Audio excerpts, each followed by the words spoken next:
ഇപ്പോൾ ഒരു വാക്യം നമുക്ക് ധ്യാനിക്കാം. എല്ലാവർക്കും ഈ വീഡിയോയിൽ സ്വാഗതം. ഇപ്പോൾ ഞാൻ പറയുന്ന വാക്യം സങ്കീർത്തനം 37 അതിൻ്റെ 4 വാക്യം. യഹോവയിൽ തന്നെ രസിച്ചു കൊള്ളുക, അവൻ നിരത്തിലെ ആഗ്രഹങ്ങളെ നിനക്ക് തരും. ഒരു വാഗ്ദത്ത വചനം. ഈ വാഗ്ദത്ത വചനം നമ്മൾക്ക് എപ്പോഴും അറിയാവുന്ന ഒരു വാക്യമാണ്. യഹോവയിൽ തന്നെ രസിച്ചു കൊള്ളുക, അവൻ നിൻ്റെ ഹൃദയത്തിലെ ആഗ്രഹങ്ങളെ നിനക്ക് തരും. അതുകൊണ്ട് യഹോവയിൽ രസിച്ചു കൊള്ളണം. യഹോവയെ രസിക്കുക എന്ന് വെച്ചാൽ യേശുവിൻ്റെ വചനമൊക്കെ ധ്യാനിക്കുകയും ഓർക്കുകയും പാടുകയും ഒക്കെ ചെയ്യുമ്പോൾ നമ്മൾ യഹോവയിൽ രസിച്ചു കൊള്ളുന്നു. അപ്പോൾ നമ്മുടെ ഹൃദയത്തിലെ ആഗ്രഹങ്ങൾ എന്താണെന്ന് വെച്ചാൽ അത് ദൈവം തരും.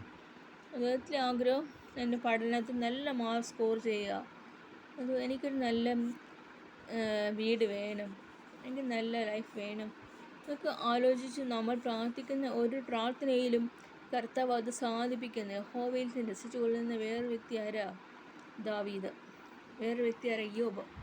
യോബ് കർത്താവിൽ സന്തോഷിച്ചതുകൊണ്ട് എല്ലാം 2 മടങ്ങായിട്ട് കിട്ടി.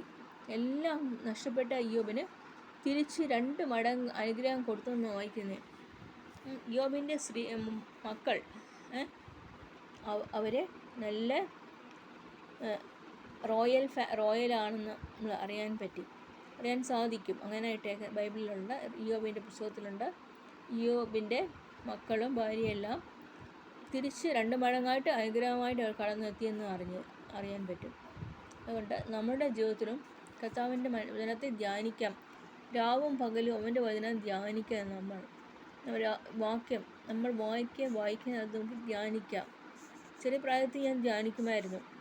കുറച്ച് കഴിയുമ്പോൾ ഞാനത് മറന്നുപോയി. ദൈവം വീണ്ടും എന്നോട് ഇടപെടും.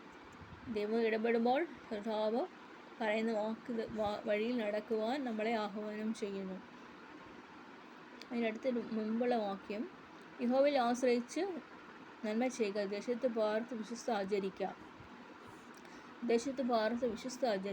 നമ്മൾ വിശ്വസ്തയോടെ ഇരിക്കവേ ദൈവം നമുക്ക് സഹായിക്കട്ടെ. ദേശാദ്യ ശക്തികളെ കർത്താവ് തകർക്കുന്നു. ഇന്ന് കണ്ട് മിസ്രയീമിൽ ഒരു നാളും കാണുകയില്ലെന്നാണ് പറയുന്നത്. ആ കർത്താവിൽ തന്നെ രസിച്ചു കൊള്ളുമ്പോൾ യേശുവിൻ്റെ അനുഗ്രഹങ്ങൾ നമ്മൾ പ്രാപിക്കും. യേശുക്രിസ്തു എങ്ങനെയാണ് വളർന്നത്? എങ്ങനെയാ വെച്ചാൽ ജ്ഞാനത്തിൽ വളർച്ചയിലും നല്ല മനുഷ്യരുടെയും മുമ്പിലും ദൈവത്തിന് മുൻപിൽ കൃപയോട് വന്നെന്നാണ് പറയുന്നത്. ലൂക്കോസ് 2-ാം അധ്യായത്തിലുണ്ട്.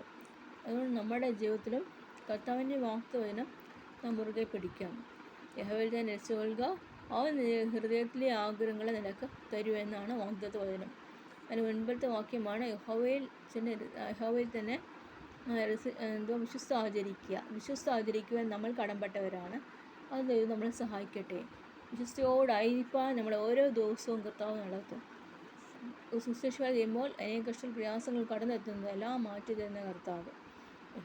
യഹോവയിൽ രസിച്ചു കൊള്ളുക, അവൻ നിരത്തിലെ ആഗ്രഹങ്ങൾ എനിക്ക് തരും. സങ്കീർത്തനം 37 4 വാക്യം. ആമേൻ.